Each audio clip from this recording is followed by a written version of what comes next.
The reform of the WTO should uphold the core value of the multilateral trading system. Openness and multilateralism is the core content for the WTO. This enables the members from the WTO to exchange views with other countries. This will help to improve the core value of the WTO and enable WTO to play a key role in the global economy. The second principle, for the reform of the WTO, should enable the development power of the developing countries. Development is the key aspect for the reform.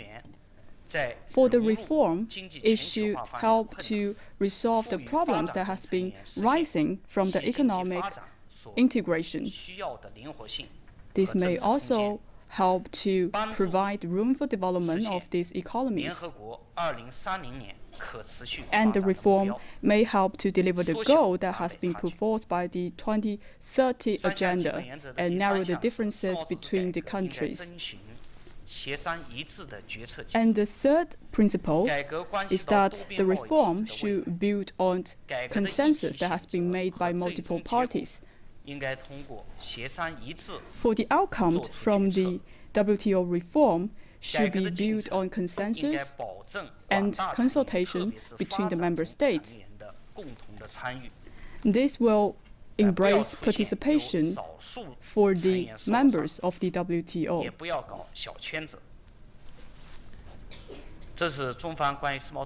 These are the three principles that we have proposed for the WTO reform. And China have 5 propositions for the WTO reform. First, we should uphold the core position of the WTO and the multilateral trading system. The multilateral trading system should help to promote the trade liberalization and facilitation. We should not confusing the concept of the multilateralism.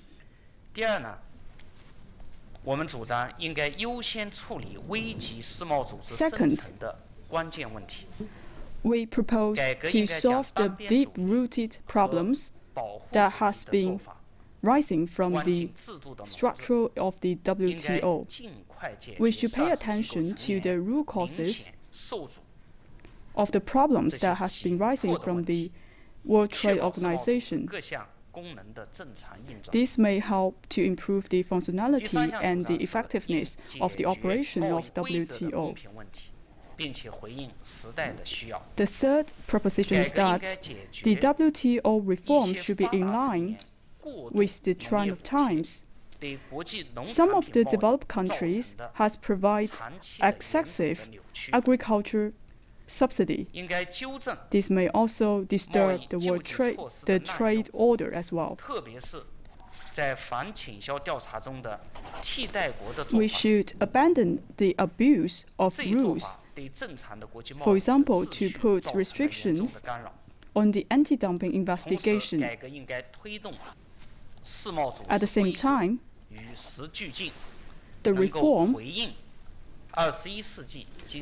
should help to promote the reform based on its core value and basic principles. The fourth proposition that China has been made is that we should protect the interests of the developing countries. China is the largest developing country in the world, and China would like to shoulder responsibility and obligations according to our actual condition.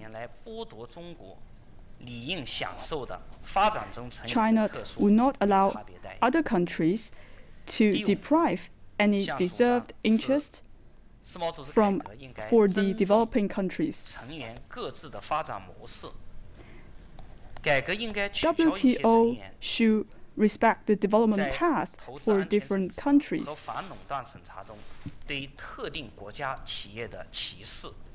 And the WTO should pay attention to certain countries who has posed discrimination over other countries.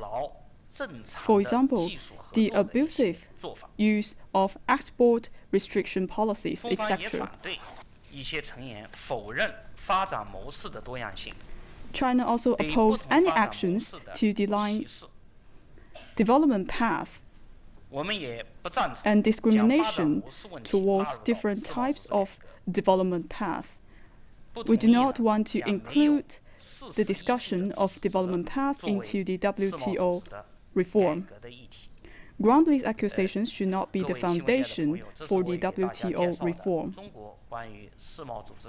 These are the introduction about the 3 principles and 5 propositions that has put forth by China for the WTO reform. And that was the Ministry of Commerce press briefing on where WTO reforms should go. That is China's stance. The Deputy Commerce Minister put forward China's 3 principles and the 5 proposals for WTO reforms, including ensuring developing countries' role in the reforms and also building on consensus. Among the proposals, there were things like upholding the WTO's position and also, as soon as possible, solving the deep-rooted and structural problems within the WTO. So now let's get back to our studio guests who have been waiting very patiently, and let's get back to our discussion about the role of the private sector in the Chinese economy. So, Jeremy, you talked about the pressures. That's all well and good. We understand the government is doing something about it, but are administrative orders the way to go about it, or should we rely more on market-based, policy, not policies, for the market to work, for example, with interest rate setting? Right, exactly. So I think now there's a dangerous tendency on trying to use macro policy in replacement for real reform. And I do think liberalizing interest rate, especially